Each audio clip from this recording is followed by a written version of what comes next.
Hey, Buff Nation, voice of the boss, Mark Johnson here. Practice for the University of Colorado, getting ready for that September 3rd game against Northern Colorado. I think you recognize these guys. This guy's got a Butkus Award down there. Matt Russell. We got Brian Cabral, the guy that coached him.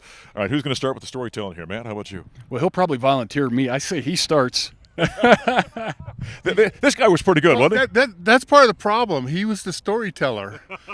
But that's in the middle of practice. So we had a few timeouts and quiet times next to old coach. When did you know that he was going to be something special? When I chew him out and he'd bark back at me. So I kind of figured out where this is going to go good. Is that what you call a linebacker mentality?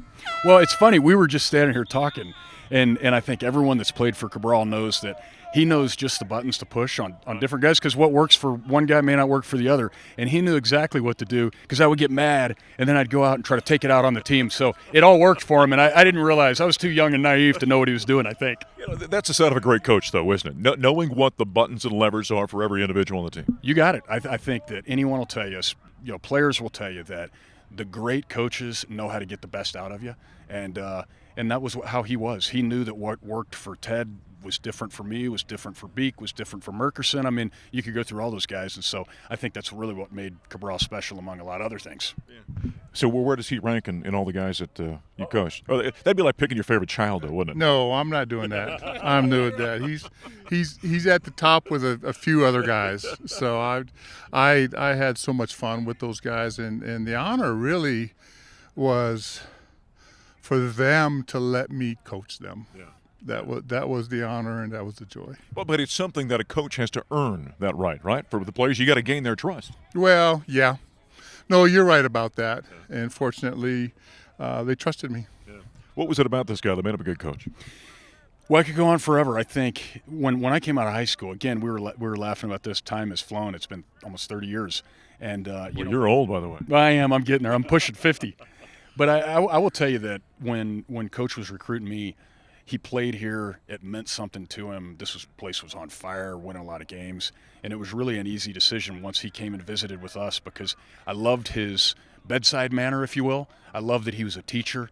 I kind of liked that he wasn't necessarily a screamer, that we would talk through things and we'd teach and we'd learn. But more than anything, the technique that we learned, and I think we all agreed, Chad Brown says it all the time, he calls it NFL technique, but when you watch guys now, playing with your hands is a lost art. And we knew how to play with our hands. We knew how to get on and off blocks and those kind of things. I could go on forever, but it was a family. He was the leader. We all, Coach Cabral was at my wedding. He's one of my best friends in the world, always has been. And those relationships are special. And I could tell even at 18 years old that's where that was going with him. Hey, bring us up to date now. You're with the Denver Broncos for so long. Now, what, are you just footloose and fancy free, retired now? What are you doing? No, I'm coaching now, but I'm coaching 12-year-olds. So that's been my transition. But no, it's been great. I've got a daughter who's a freshman at Valor, and my son who's a junior Creek Bruin, and so I'm coaching D-line and enjoying some time off and just enjoying being around the family, and it's great.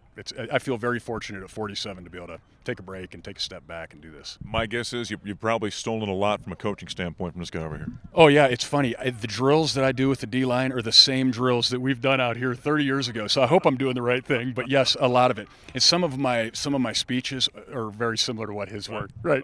How about your impression of what you're seeing out here with Carl Durrell's football team? I'm excited. Again, sometimes I think I'm getting older and everybody looks good, but there's a lot of good players out here. I see a lot of size, see a lot of speed, and so it's exciting. I'm excited for the season. I'm excited that Coach Durrell's leading the charge. I think Coach is going to be here a long time. This is kind of his place. He loves it here. He coached when I was here, and I'm excited we got him. I'd agree 100%. Lastly here, I give you a hard time about like picking a favorite child, but when these guys grow up and they go on to do what guys like Matt have done, it's got to make you proud. Oh, without a doubt, without a doubt. I think the last thing I'd like to say about Matt is he was easy to coach because he just loved everything about the game. Yeah. The work, the preparation, the practice, the game, right? He just loved it all. Yeah, that's something you can't teach right there. Okay, if I put you in pants, how many plays could you give us out there? I don't even know if I could get through one without my kneecaps flying off into the neighborhood over there somewhere. You'd be like Mr. Potato Head. We'd be picking pieces up all over the place. That's right. And if I did get through one play, I promise you I wouldn't be able to walk for about a week. A couple of legends here, with no doubt about it. Matt Russell and the great Brian Cabral out here practice 2021.